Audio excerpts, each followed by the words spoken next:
What's up, everyone? I am the Fabulous 95, and today we're going to be taking a look at the new 2019, Autobahn from the World Grand Prix Series, Max Chanel's crew chief.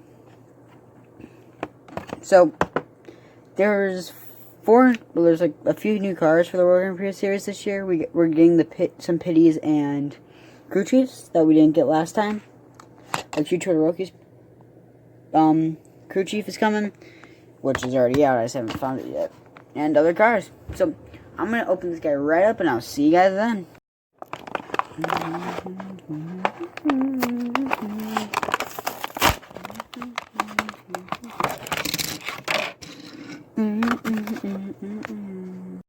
So let's get into reviewing this guy.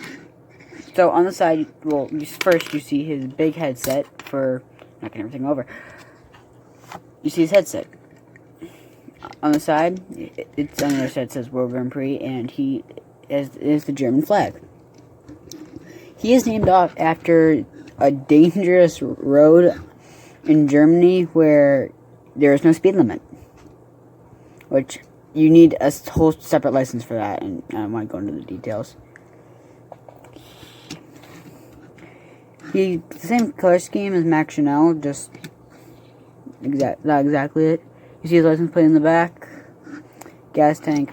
He's pretty cool altogether. Well, thanks for watching, and he's smiling. So, thanks for watching. Please like and subscribe if you haven't already. And I'll see you guys next time. Peace.